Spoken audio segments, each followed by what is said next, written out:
মালাকুল মউত কেড়ে দেব কিল্লে মালাকুল মউত কি বলে আমি ততক্ষণ পর্যন্ত কারো নিকট ভ্রমণ করি না যতক্ষণ পর্যন্ত আল্লাহর পক্ষ থেকে আদেশ না আসে। সুবহানাল্লাহ। ততক্ষণ পর্যন্ত কারো কোনো কাজ করি না যতক্ষণ পর্যন্ত আল্লাহর হুকুম আমার কাছে না আসে।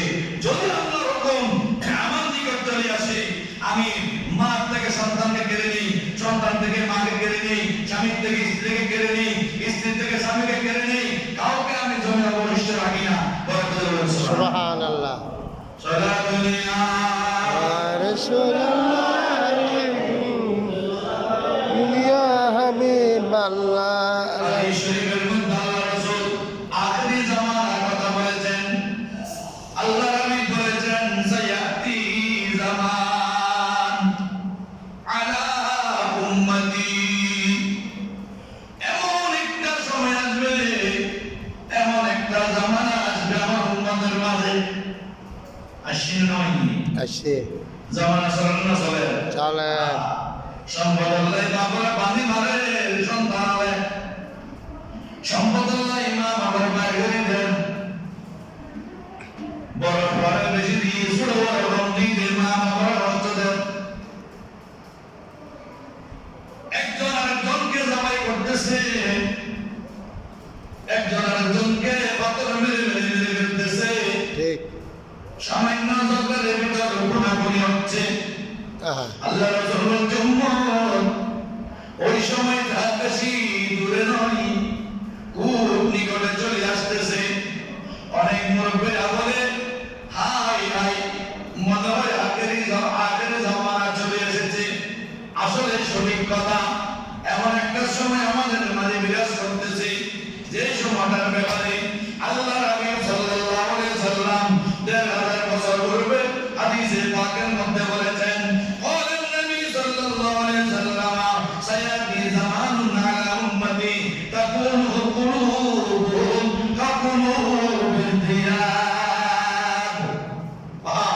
আমার উম্মতের এমন কলিজা হবে, এমন অন্তর হবে, এমন অন্তর হবে, তাদের মন মানসিকতা এমন হবে কি বাঘের চাইতে ভয়ঙ্কর হয়ে যাবে।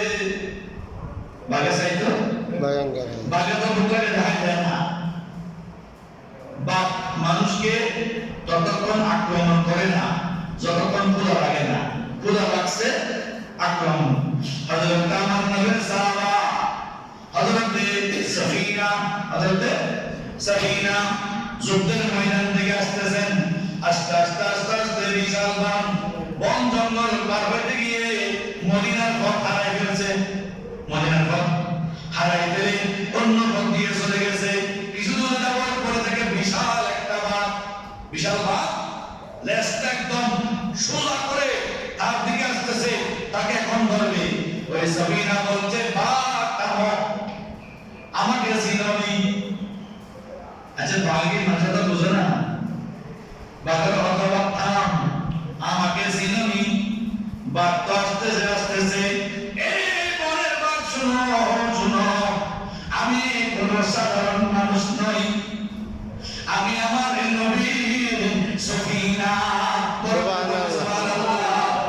আজ এই নবী আমাকে যত বোঝা দিত আমি পারবো না বলি নাই, আমাকে যত বোঝা দিত আমি সব বোঝাগুলো মাথায় নিতাম, কাঁধে নিতাম। কখনো ইয়া রাসূলুল্লাহ আমি পারছি না কথা বলি নাই। এজন্য আমার নবী আমার নাম পরিবর্তন করে আমার নাম দিয়েছে সফিনা, নৌকা। সুবহানাল্লাহ। সফিনা তো কি নৌকা, স্টিমার। আমাকে স্টিমার নাম দিয়েছে, নৌকা নাম দিয়েছে। এই কথা বলতে দেরি বনের বাঘ পেছন দিকে ফিরে গেছে। সুবহানাল্লাহ। বাঘ পিছনে ফিরে লাশটা নাড়াইতেছে। সফিনার বুঝতে বাকি নাই, বাঘ আমাকে ইশারা করছে আমার পিছন পিছন আসো। সুবহানাল্লাহ। সে বুঝে ফেলছে বাঘ আমাকে ইশারা দিছে আমার পিছন পিছন আসো। সে বাঘের পিছন পিছন চলতে চলতে চলতে চলতে বন যখন পার হয়েছে সে তার রাস্তাটা চিনে ফেলেছে। সুবহানাল্লাহ। দিবানা মদিনার রাস্তা এত করে অনেক বুঝি দেয় না। বাঘ বাড়াই দিয়ে বানানো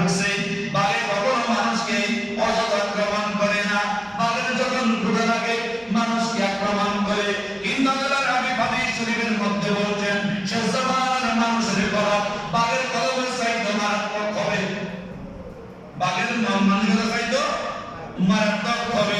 খুন করতে দ্বিধা করবে না, সবাই করতে দ্বিধা করবে না, টুকরো টুকরো করতে দ্বিধা করবে না। স্বামী স্ত্রীকে মেরে ফেলবে, স্ত্রী স্বামীকে মেরে ফেলবে, ছেলে বাপকে মেরে ফেলবে, মেয়ে বাপকে মেরে ফেলবে।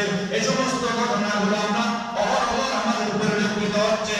ভাইরা আমার, মসজিদ বন্ধুরা, এই সমস্ত ঘটনাগুলো যাতে আমাদের সমাজ এলাকায় না হয় সেজন্য আমাদের সতর্কতা অবলম্বন করা জরুরি, কিনা?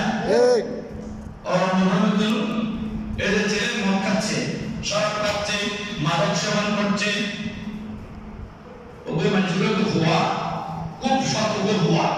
ভুয়া করে হত দেন, দুই তিনজন মিলি কথা আমরা তো বাবা ব্যবসা করি, ওদের খবরে আর হনুমান যদি দিয়ে পারি তোদের মোটামুটি কেউ হাসবে মহান সবালা পরে দেখেন ইবের বিশেষ করতো ও বিশেষ করতো যেগুলো আছে বাবা থেকে বিশেষ করতো ইদের যারা বুঝাই আমাদের সা আর তোরা তোরিয়ান দিও তুই ওদের বিয়ার কথা করতে না কত বুঝে রাখি কথা রাখে তখন বুঝে দেয় হবে স্যার ফুয়ারে বাবা ব্যবসা করে পুলিশ গিয়ে না যারাতে বাবা সালাম আছে আরে বলতে কথা ভাষায় বুঝলেন তো ভাষা গিয়ে ঢুকছে উনি বলতেছে বাবা আমাকে বলে থাকতেছে তো তার বাবা এসে বলতেছে স্যার আসসালামু আলাইকুম বলতেছে কি ব্যাপার স্যার আপনার আমার বাসায় আর আপনার বাসা ছেলেকে করে ভিতর টাকা রাখেন ডাকছে ওই বাবা গো ওদের এটা বাবা আপনার বাবা নাই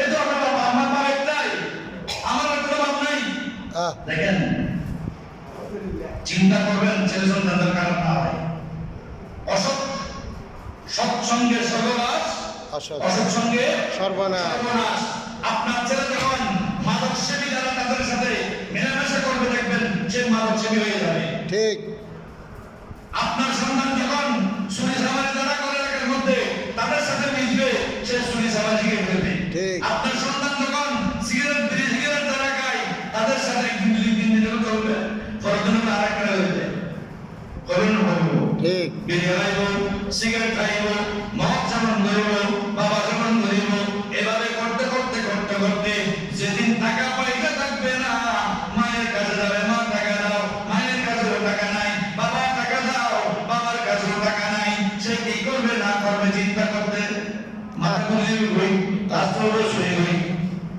ঘর ট্যাক্সি বসিব টিয়া চুরি টাকা চুরি করবে স্বর্ণ চুরি করবে এভাবে করতে করতে লাগার মধ্যে আপনার সন্তান আমার সন্তান বড় একজন মারাত্মক অপরাধী হইতে পারে পারে না পারে এই অপরাধী না হওয়ার জন্য ছেলেকে নামাজের শিক্ষা দেন কোরআনের শিক্ষা দেন অনেকে বলে হুজুর সব বলে গিয়ে তুই কোরআন পড়ি না কোরআন কেন দিতাম এটা মাদ্রাসা আছে একজন আছে হুজুর বলে বুঝ পরামর্শ হুজুর একজন আনন্দ করতে পাশাপাশি আর বড় একটা কোরআন শরীফ শিখিয়ে দেন অন্য কোরআন আগে কি হুজুর শিখিয়ে দিন শিখাইব নাকি হবে না হবে না শিক্ষা দিবেন ধর্মীয় নৈতিকতার মূল্যবোধের শিক্ষা যখন আপনার ছেলের ভিতর আপনি প্রবেশ করতে পারবেন আপনার ছেলে কখন কি হবে না খারাপ হবে না এজন্য বলছেন মৃত্যু এমন একটা জিনিস মৃত্যুর কাছে সবাই হার মানবে মৃত্যুর সবাই হার মানবে আল্লাহ নবী বলতেন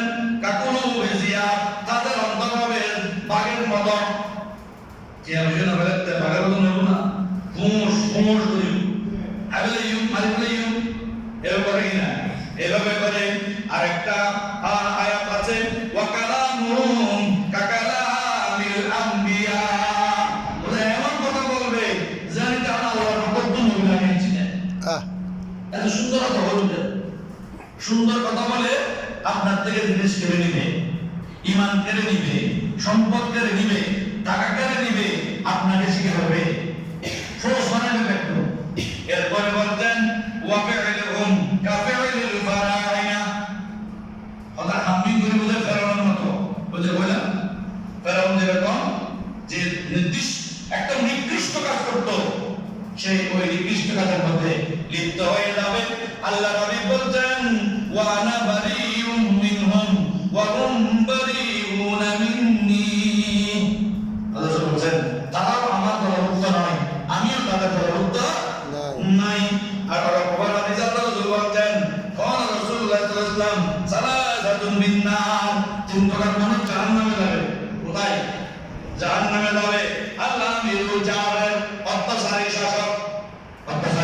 শাসক। শাসক, মেম্বার হোক, চেয়ারম্যান হোক, মাতব্বর হোক, এলাকার মান্যগণ্য ব্যক্তি হোক, অত্যাচার করলে সে জাহান্নামে যাবে। এরপরে বলতেন ওয়াসাই ওয়াল আলিমুল কাযযাব, যে সমস্ত আলেম লেখাপড়া করেছে, আলেম হয়েছে, ফাজিল কামিল, দাওরায়ে হাদিস, যত বড় পাস করুক না কেন, যদি কোনো মিথ্যাবাদী আলেম হয়, অনেক আলেম মিথ্যাবাদী আছে না নাই? আছে। আছে তো। কোরআনের মধ্যে বলছেন কদ জাআকুম মিনাল্লাহি নূর, তোমাদের নিকট আল্লাহর পক্ষ থেকে এক টুকরা নূর এসেছে, ওয়া কিতাবুম মুবিন, আর একটা না স্পষ্ট কিতাব এসেছে।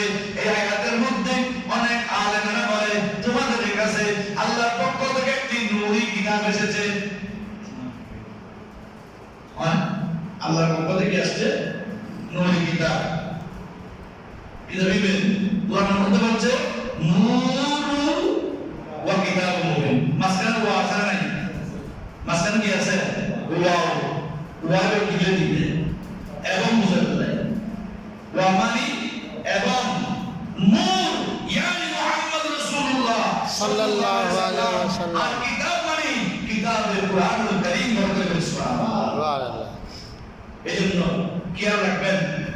এরপর বলতে শাইখুল জানি, কথা শেষ। শাইখুল জানি মানে বিদ্যুৎ কতগুলো মুরব্বী আছে না, দাঁড়িয়ে ভেঙে সভা হয়েছে, কিন্তু এখনো মিথ্যা বলা ছাড়ে নাই, অন্য মহিলার দিকে তাকানো ছাড়ে নাই। স্ত্রী মারা গেছে, একটা বিয়ে করেছে, সমস্যা হয়েছে, ছেড়ে দিয়েছে, আরেকটা করেছে, এরকম 4-5টা করেছে, এরকম মুরব্বী আছে না নাই? আছে। আছে। কোন স্ত্রীকে যে অধিকার দেয় নাই, সম্পদ দেয় নাই, তাকে সময় দেয় নাই, তার উপর অত্যাচার করেছে, এরকম শাইখুল জানি, যারা বৃদ্ধ, কেন জানি মানে জেনা বলা হয়েছে। তো জেনা মানে শুধু এক প্রকার জেনা না, অনেকগুলো জেনা আছে। হাতের জেনা আছে, চোখের জেনা আছে, কানের জেনা আছে, জবানের জেনা আছে, আছে না নাই? আছে তো। নাকের জেনা আছে না নাই? আছে। অনেক ছেলেমেয়েরা, আমি অনেক বলছি কথা, অনেক ছেলেরা আছে বন্ধু বান্ধব নিয়ে গুজব করে, একজনের একজনে অনেক ধরি, মা ধরে কাঁদবে, এটা নেই? এই আছে না নাই? বাপ ধরে কাঁদবে, আছে না নাই? এই সমস্ত ছেলেরা জাহান্নামী হবে। এই সমস্ত ছেলে কি হবে? মা কত কষ্ট করে তোমাকে দুনিয়া জন্ম দিল, বাবা কত কষ্ট করে নিজে না দিয়ে তোমাকে খাওয়াইলো, তোমাকে পড়াইলো, তোমাকে লেখাপড়া করাইলো, বড় করলো, আর তুমি ছেলে সেই মা বাবা গালি শোনাচ্ছ। অতএব আমার কথা হচ্ছে যে যেখানে দেখতেছি গালিগালাজ হবে, ঝগড়া ফাসাদ হবে, আমি সেখান থেকে আসতে পারি হবো, চলে যাব। আমার মাকে গালি শোনানোর দরকার নাই, বাবাকে গালি শোনানোর দরকার নাই। অতএব আমি যখন সোজা হয়ে যাব, আমি যখন ঠিক হয়ে যাব, আমার যারা বন্ধু বান্ধব তারাও কি হয়ে যাবে, ঠিক হয়ে যাবে, শুদ্ধ হয়ে যাবে। আল্লাহ আমাদের বোঝার তৌফিক দিন, সকলে বলে আমিন। ওয়া আখিরু দাওয়ানা আলহামদুলিল্লাহি রাব্বিল আলামিন। আসসালামু আলাইকুম ওয়া রাহমাতুল্লাহি ওয়া বারাকাতুহু। আপনারা শুনুন।